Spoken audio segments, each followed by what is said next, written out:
abandoned on the cave floor just a few meters from the place where the Venus was found.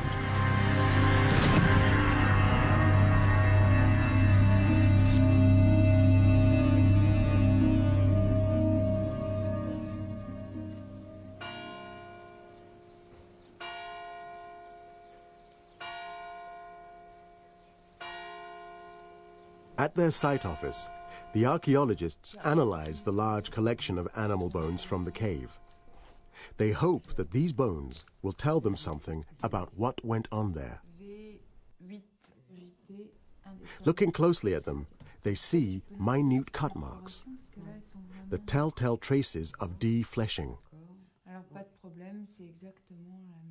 Flint tools were being used in the cave to get at the animal meat. These bones are domestic rubbish. The cave was perhaps a home to creatures intelligent enough to make tools and to use tools 25,000 years ago.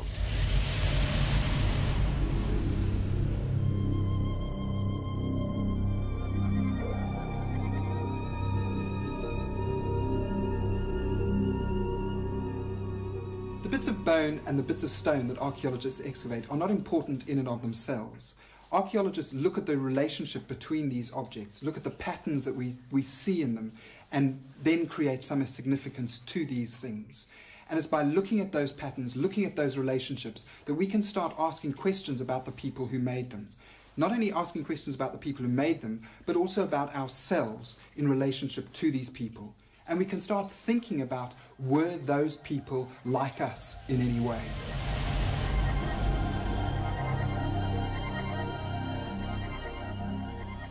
To the Garonne floodplain from Brassempouy are the foothills of Quercy. And here, our ancestors have left another kind of evidence that may help us understand what kind of creatures they were.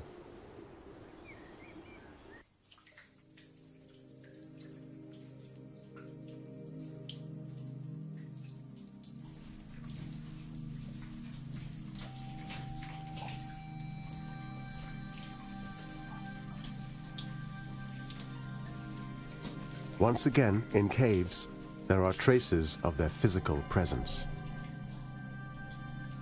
A footprint.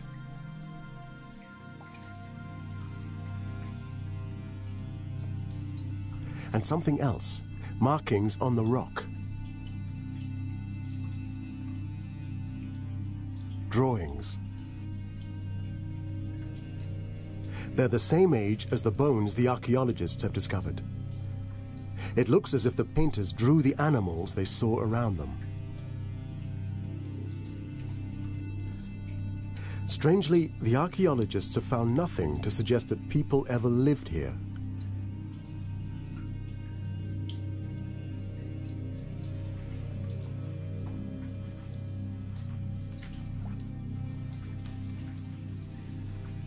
And 200 meters from the entrance of the cave, there's something more.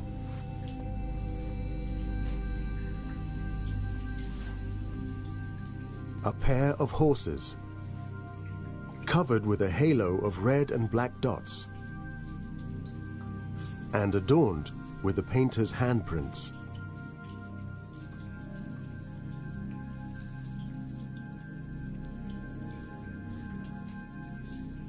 But there are no other remains. Nothing at all.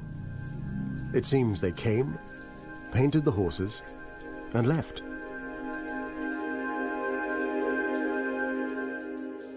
Sometimes it's very frustrating looking at these images.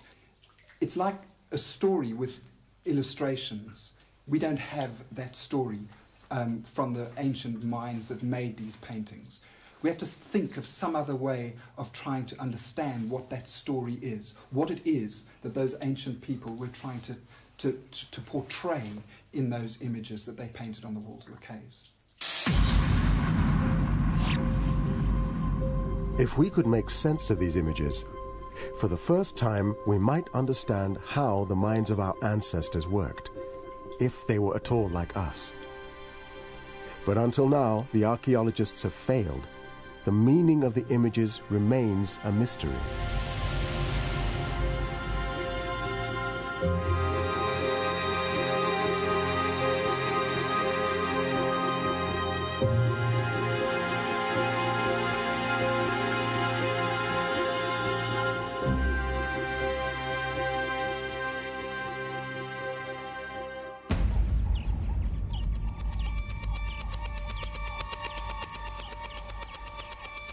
On the other side of the world, Thomas Dowson and his colleague David Lewis Williams believe they're on the verge of a breakthrough in understanding the European cave paintings.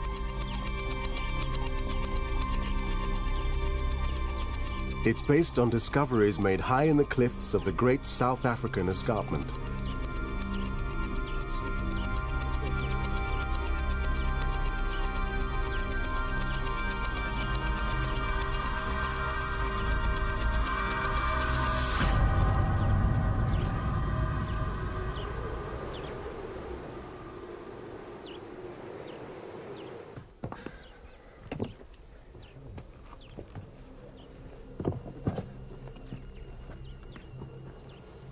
Here too, there are pictures on the rock. Paintings of antelopes cover the sandstone walls. The connection between these and the French caves is something that has struck people for many, many years. Like the French caves, these are paintings, a lot of animals, beautifully painted animals. They're done one on top of the other in superpositions. Sometimes they are interacting, as it were, with the rock face. More than half the rock paintings are of the eland antelope. But the pictures are so complex that only by tracing them can the archaeologists know precisely what is there.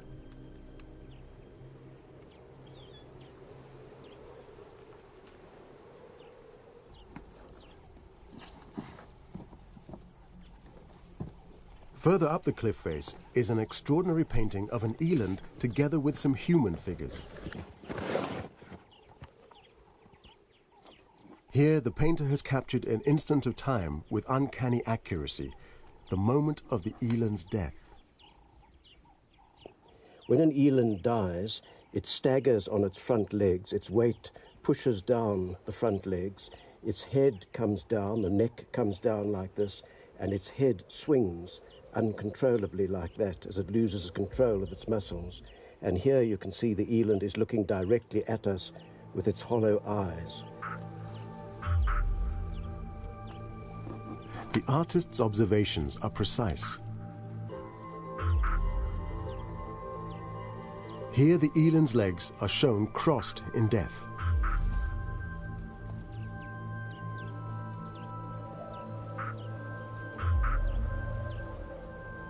But now the painter records a moment which is quite unreal.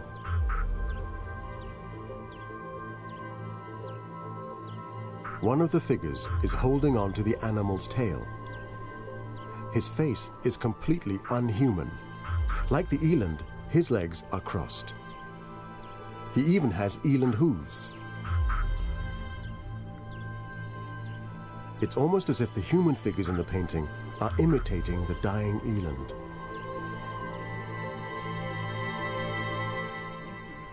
Explorers reported that these pictures were the work of scattered groups of hunter-gatherers who once lived in these mountains, the Bushmen. Like the early European cave paintings, the pictures seem to describe a complex world of stories and mythology. But these were made only a few hundred years ago, almost within living memory. The archaeologists believe that the stories behind these paintings could be a way into the lost world of the cave people 25,000 years ago.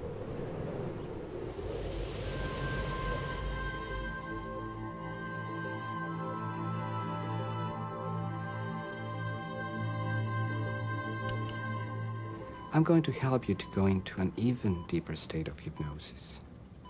And I'm going to help you by just counting slowly from 1 to 30.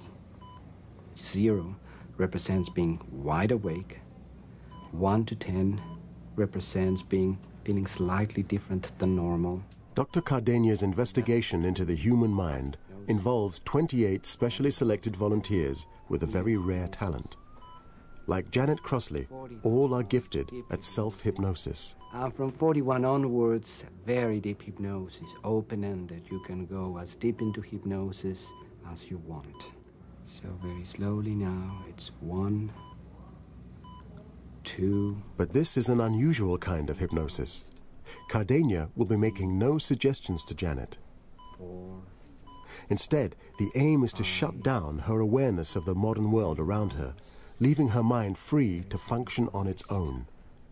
6. In hypnosis, you are in an enhanced form of suggestibility. So if you give a suggestion, the person, at least the highly hypnotizable person, is likely to experience it.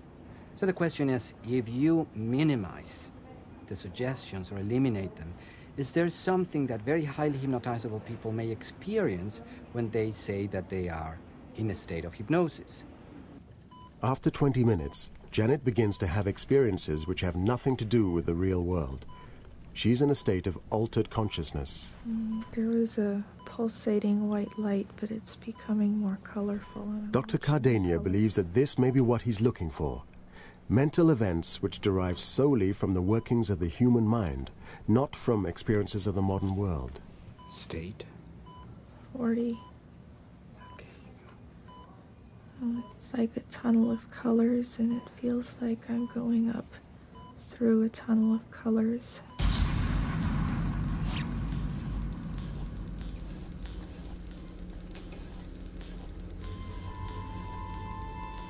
The mantis was the one who put Komanga's shoe in the water.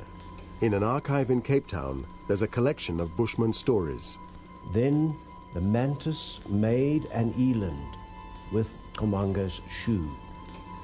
It's a record of the ancient spoken language of the Bushmen. The eland ate, causing himself to grow with the mantis's honey. The stories are very obscure. They emphasize elands, just like the paintings. But for Lewis Williams, the language of the stories offers a clue. The language that the Bushmen spoke is now extinct. Nobody speaks that language anymore, so this is the only record that we have of it. But it's only one of a whole family of Bushman languages, not just one Bushman language. And other languages like Kong and Kui and Ko is still, those languages are still being spoken far to the north in the Kalahari Desert.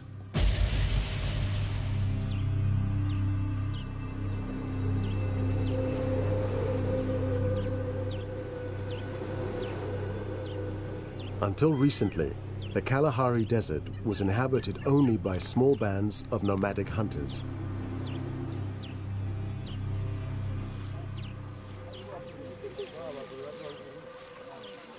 These are the Jutwansi, people who still speak a Bushman language.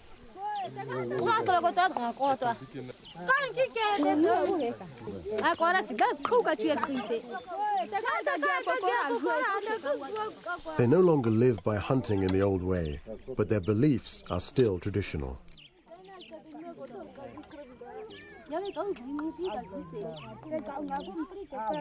We knew that they had never made paintings, but from the work that anthropologists had carried out in the Kalahari, we knew that they were living fairly traditional lifestyles.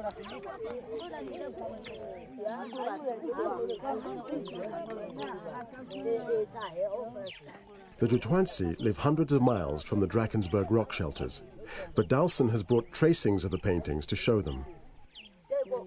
These are copies of pictures from the Drakensberg.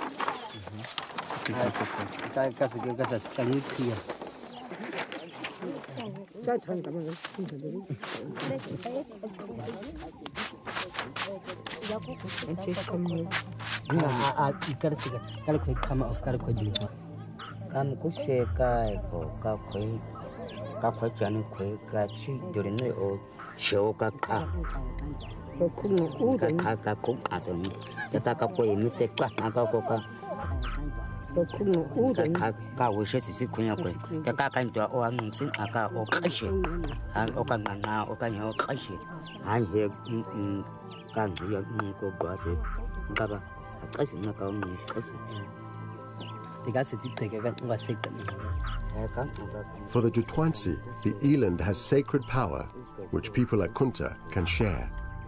And what about this figure here? We'll move on to here.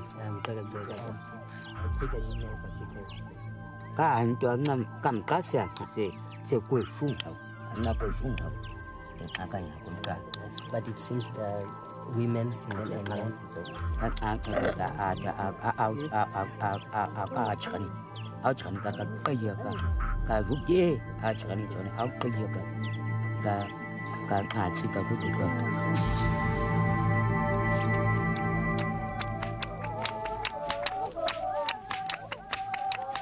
The Tutwansi dance at night to summon the Eland power.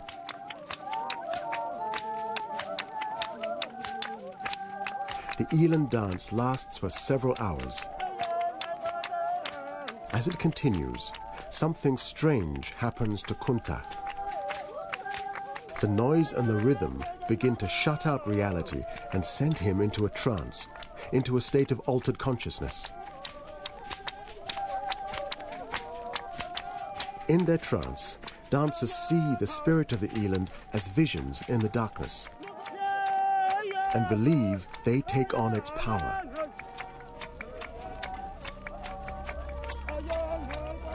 Anthropologists call this kind of ritual shamanic. Kunta is a shaman.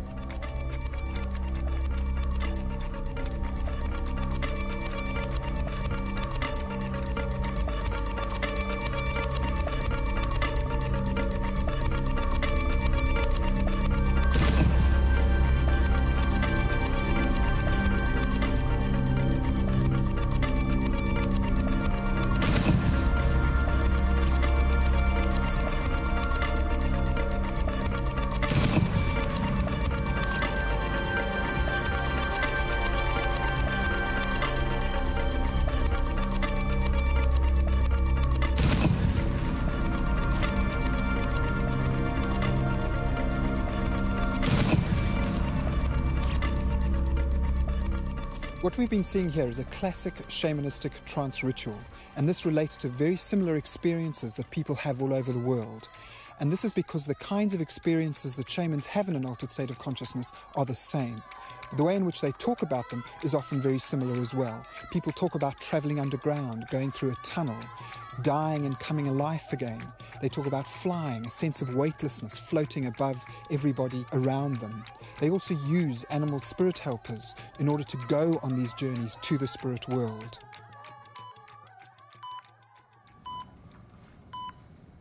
The colors, of what shape? Do they have any shape? They keep changing and mixing. It's like they're flowing through each other and on top of each other, and sometimes mixing and making new colors and sometimes not. I feel like I'm going to be able to float up into the colors soon. Like Kunta, Janet Crossley is also experiencing hallucinations. Have you seen any shapes, forms, anything of that sort? Any other sensations? Yes. Can you please tell me more about them? I was trying to figure out if it was a fish or if it was something else, and I think it was something else. Once their awareness of the outside world was gone, all of Cardenia's volunteers saw visions of some kind. They would go into a place where they may see a number of unusual images, surrealistic type of landscapes, a vast sea of darkness, or they may see just colors, bright colors, very rich, intense, vivid imagery. For Lewis Williams and Dowson, the Drakensberg paintings depict just this kind of imagery. To them, the pictures record hallucinations seen by shamans in trance. The paintings are not just paintings of everyday life. They depict the trance experience and the beliefs associated with it. But there are also a lot of hallucinatory elements that could only have been seen by medicine men in trance in the spirit world. I think the paintings were graphic ways of letting everybody know what those experiences were and helping to make belief in the spirit world possible for everybody in the community. The South African archaeologists began to wonder if the French cave paintings might also be evidence for belief in a spirit world 25,000 years ago.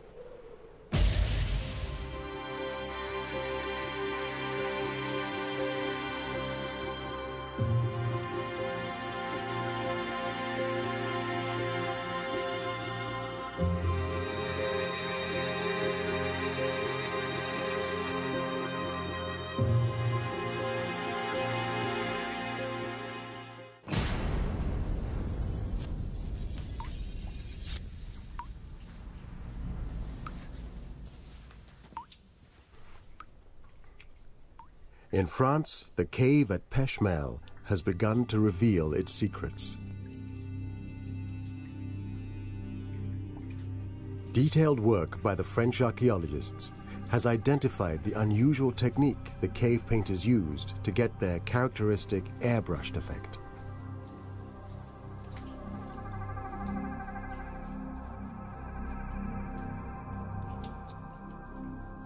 The painters took the pigment in their mouth and spitting it in the wall and using their hand as a stencil to realize the outlines and then fill the figure in the same way by spitting the pigment.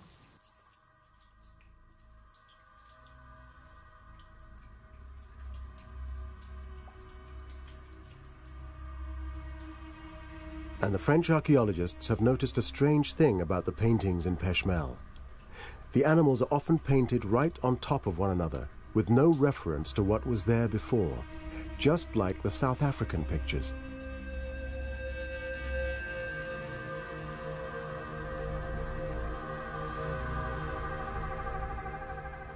There are a great many similarities between the paintings made in France and those made in Southern Africa.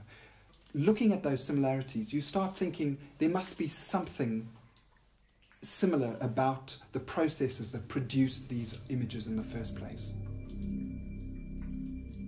Dowson's sense of a connection between the French and South African cave paintings is strengthened by an unusual drawing in Peshmerl. It's hidden away at the end of a narrow passage. It looks like a human being with painted lines coming out from its body, like arrows or spears.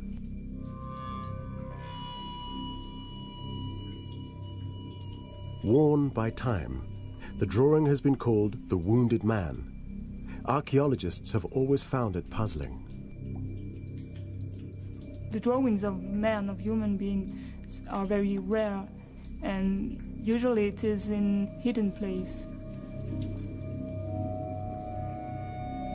What does it mean? We don't know.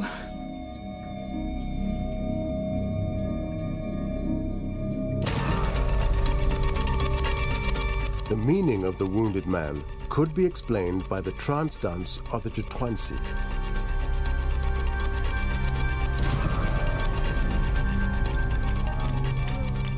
It involves intense pain in the stomach and kidneys.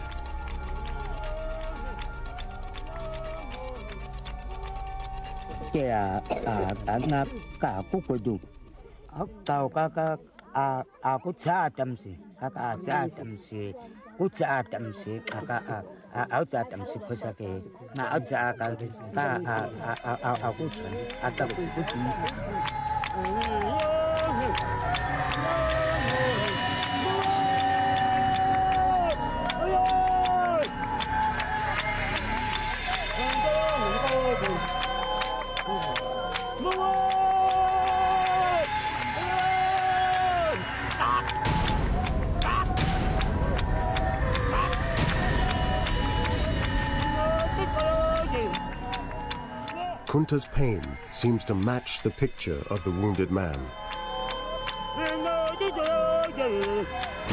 The archaeologists suspect that the drawing in the French cave is also a shaman.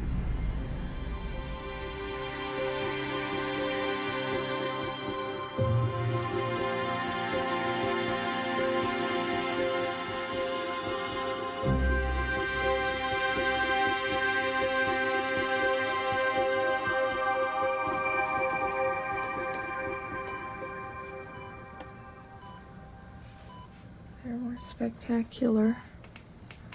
Cardania's study has produced some extraordinary results. At a particular stage in the trance, all his volunteers see the same kind of hallucination, strange visions of abstract geometric shapes. They move and they flow into each other. And sometimes they mix and sometimes they don't. What I found was that across individuals, and again, please bear in mind that these people were not in contact with each other. They were not in the same class. They did not know each other.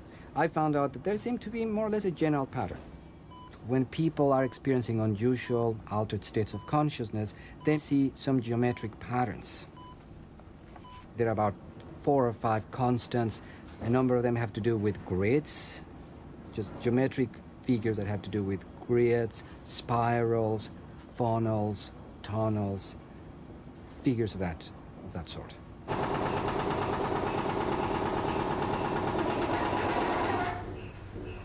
Are you all right, Mr. Gowler? Yes, everything's fine. Good. Now, what I'm going to ask you to do is just to close your eyes and to press the button whenever you see a hallucination. Okay? Okay, that's fine. Grid patterns are one of the most common forms of hallucination. They even appear to patients with eye disease.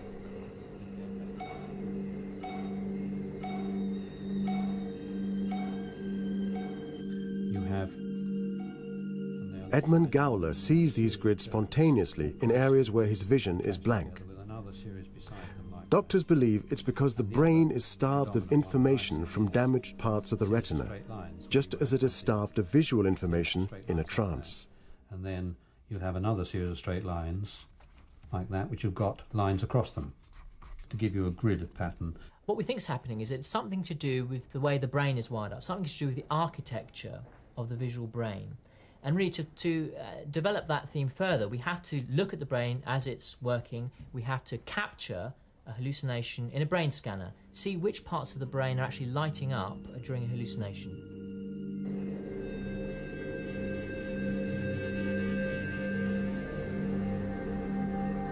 These hallucinations can last up to 5 minutes. The scanner captures a minute slice of the patient's brain each second.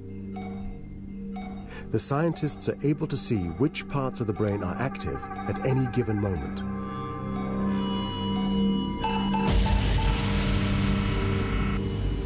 This is a patient who's having grid hallucinations. This is when there's no hallucinations taking place. He's lying in the scanner, he's waiting for one to occur. When one occurs, he presses a button, and these are the areas of the brain that light up when he's hallucinating. We can see these little red dots here. They're in the back of the brain, in the occipital lobe. They're in an area that we would expect to light up when grids were hallucinated. These grid hallucinations aren't just caused by eye disease. They also occur to people with migraine, strokes, and other conditions. They are a universal product of the physical structure of the human brain. No one's ever systematically looked at the exact geometry of these experiences. So the surprising feature was that when patients drew them or described them in more detail, they all turned out to be the same experience.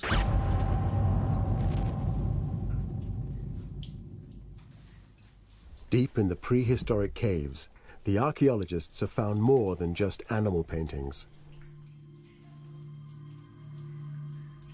The cave people drew a lot of abstract images.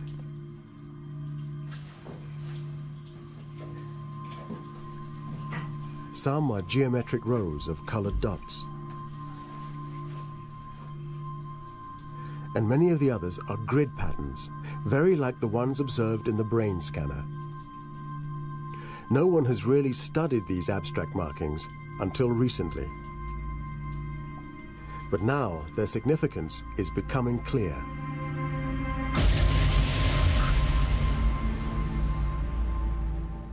Exactly the same kind of grids and dots appear in the Bushman paintings of their trance experience.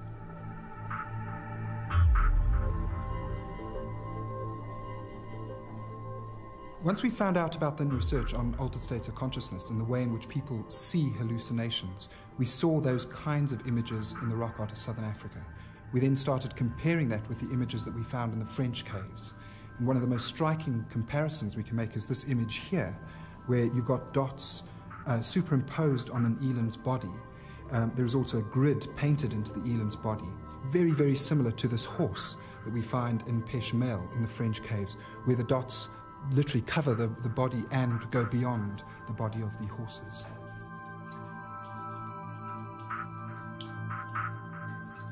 Now, for the first time, the scientists had hard evidence to suggest that trance and hallucination were the key to the cave paintings.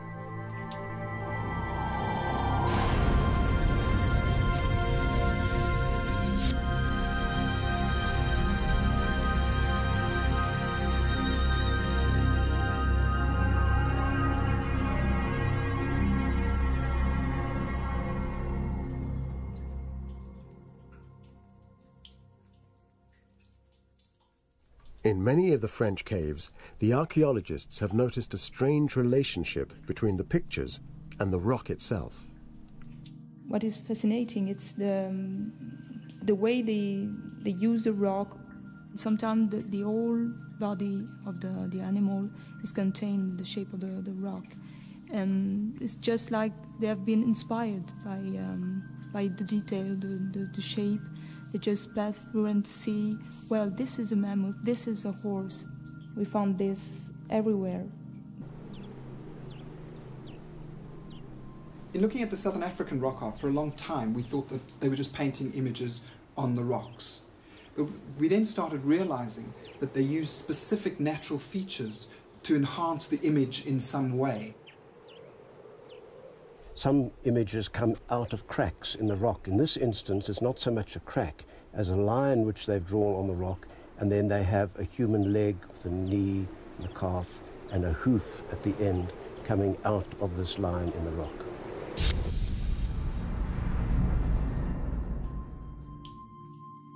The archaeologists suspect that the rock face played the same role in the French caves, that its significance was spiritual. Perhaps the spirit world lay beyond the rock face, and these paintings were a way of bringing the spirit world and the real world together.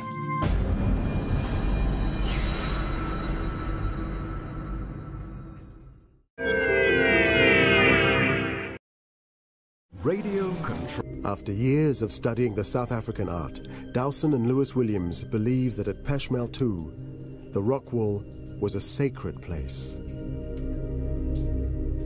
The rock face itself is important, and that is why we have handprints placed onto the rock, not just to make pictures of hands, but more to it than that. And the interesting thing is that here we've got handprints. This lower one here, somebody would probably have had to lie down on the ground to make it. And then there are two other prints up here, one here and one here.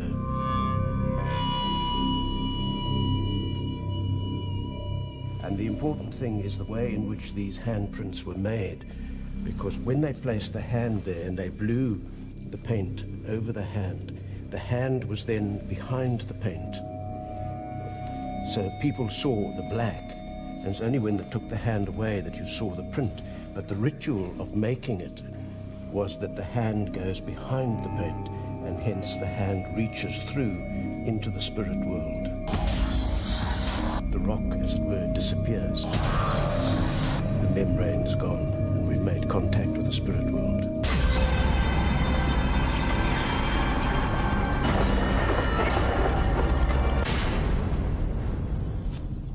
For Lewis Williams, the paintings at Peshmel are dramatic evidence of trance, where shamans sought power through visions of the animal spirits behind the rock.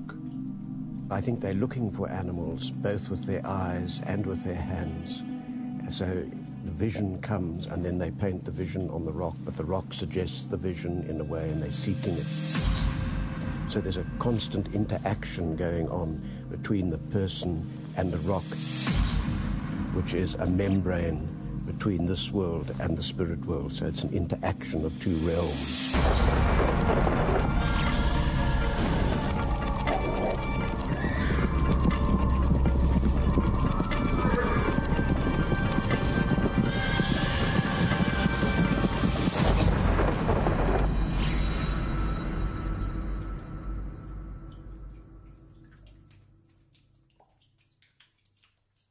Five, 4,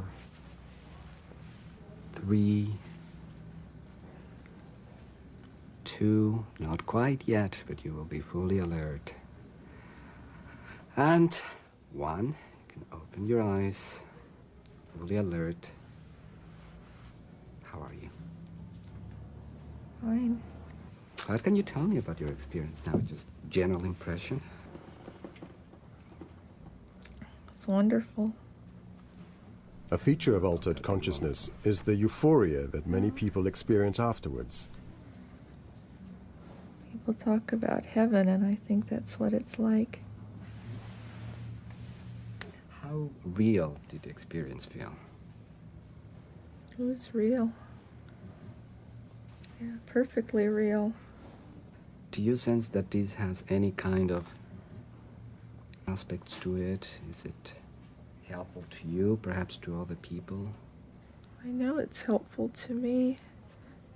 As far as to other people, I don't know. If other people could go there, then it would be good for them too.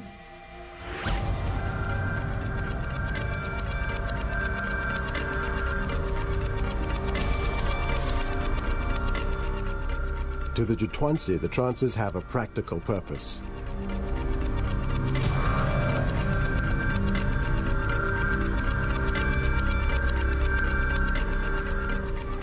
It's their way of healing people who are sick.